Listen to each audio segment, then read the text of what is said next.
प्रकृति का नियम है, स्त्री पुरुष के संयोग से संतान का जन्म होता है। ये नियम जीव जंतुओं और मनुष्यों के लिए भी है।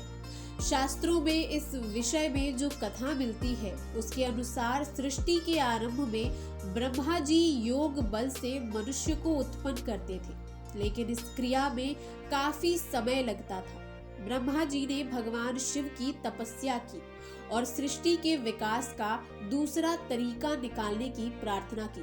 भगवान शिव ब्रह्मा जी की तपस्या से प्रसन्न होकर अर्धनारीश्वर रूप में प्रकट हुए। इसके बाद से मैथुन क्रिया से सृष्टि का विकास आरंभ हुआ। लेकिन हम यहाँ जिस कन्या की बात करने जा रहे हैं उसका जन्म प्रकृति के इस नियम से हटकर हुआ था, क्योंकि इसके जन्म में स्त्री पुरुष का संयोग नहीं हुआ था। वीडियो शुरू करने से पहले अगर अभी तक आपने हमारे चैनल को सब्सक्राइब नहीं किया है तो सब्सक्राइब करें और कमेंट सेक्शन में जय श्री हरि लिख परमात्मा को अपना आभार प्रकट करें। हम जिस कन्या की बात कर रहे हैं वो महाभारत काल में भीष्म पितामह की सौतेली माँ थी। इनका नाम है सत्यवती। इनके जन्म की कहानी बड़ी ही अनोखी है। कथा के अनुसार राजा सुधन्वा एक बार वन में शिकार खेलने गए। इस बीच इनकी पत्नी राजस्वला के मन में गर्भ धारण करने की इच्छा जगी। रानी ने एक शिकारी पक्षी के द्वारा राजा के पास अपना संदेश भेजा। राजा ने एक पात्र में अपना वीर्य देकर पक्षी को रानी तक पहुंचाने के लिए कहा। मार्ग में एक अन्य शिकारी पक्षी मिल गया जिसके साथ इसका युद्ध होने लगा। इससे वीर्य का पात्र छूटकर यमुना नदी में गिर गया।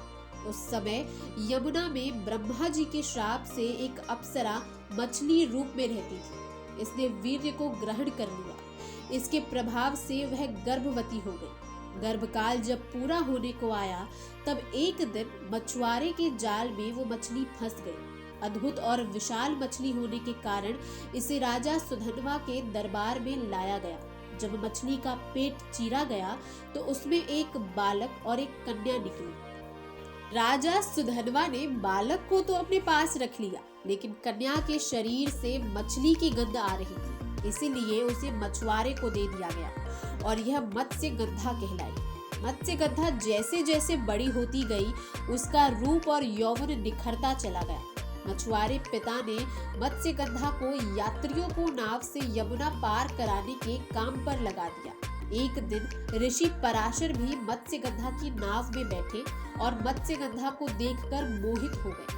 ऋषि पराशर ने मत्स्यगंधा से प्रेम निवेदन किया और कहा कि मैं तुमसे एक पुत्र उत्पन्न करना चाहता हूँ।